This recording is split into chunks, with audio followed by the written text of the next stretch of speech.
Hello, family. I am back with another video. And this video is going to resonate with a lot of you. So let me begin by saying this.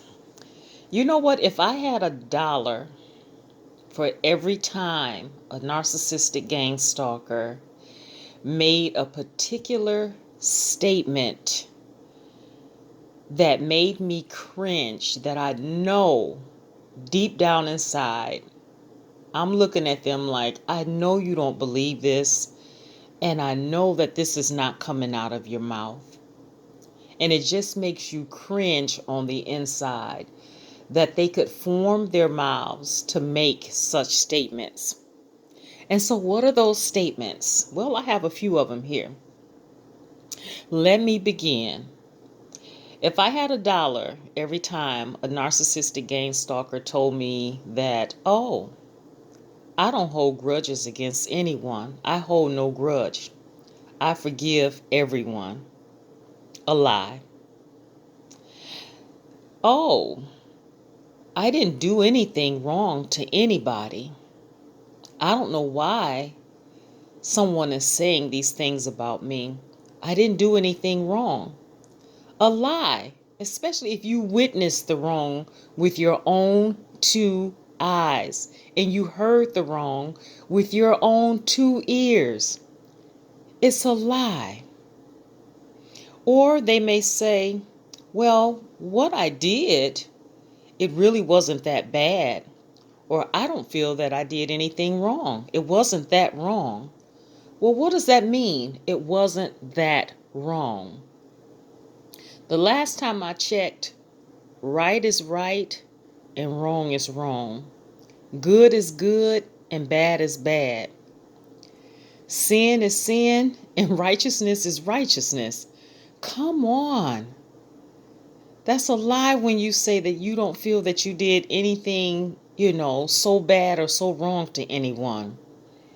I just got to put it out there. Come on now. Really? The next one that makes me cringe is that, I love everybody. And that's all I want to do is love everybody and love people. And if people can't receive my love, then, that's their personal problem. Or I love people by telling them just like it is. I speak my mind. I don't hold back, but I speak my mind out of love. That's a lie. Really? You speak your mind to tear people down. You speak your mind to hurt the feelings of others.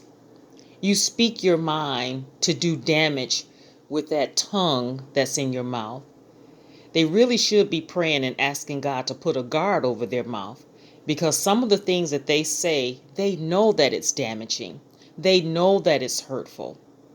And they know that the damage will last longer than the few breaths and the few moments that it took for them to say those damaging statements. So when they say that they love everybody, that's a lie. The last statement is that I would be rich if every time a narcissistic gang stalker told me that they truly love God. That's a lie. That's a lie.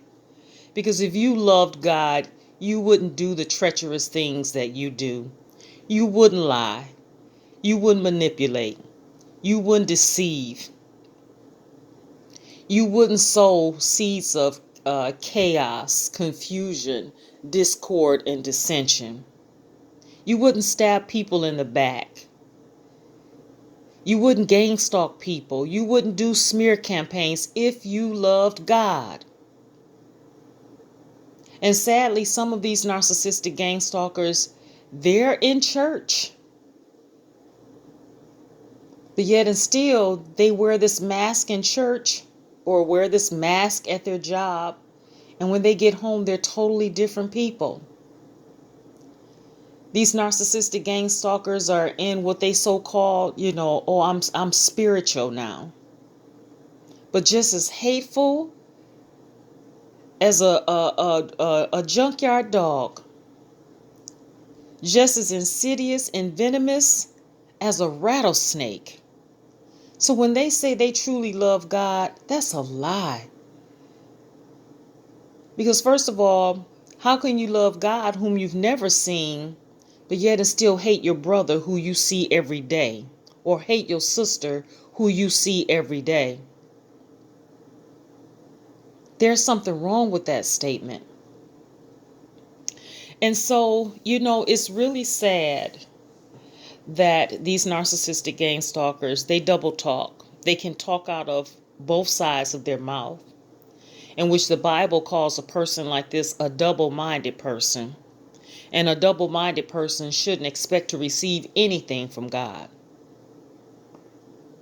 If you're talking out of both sides of your mouth, you are a double-minded person. And so, what type of people are we dealing with?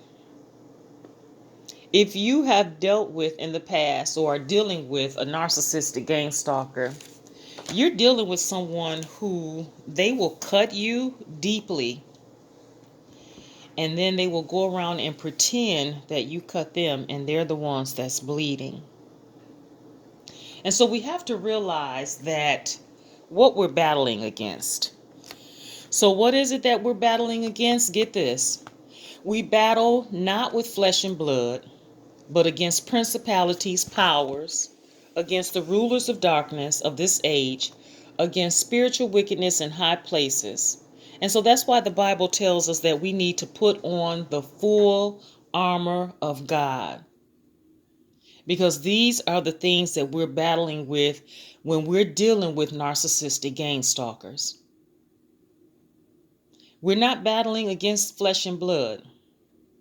But get this, against principalities, against powers, against the rulers of darkness of this age, against spiritual wickedness in high places. But in the end, woohoo, we win. Read the book of Revelations.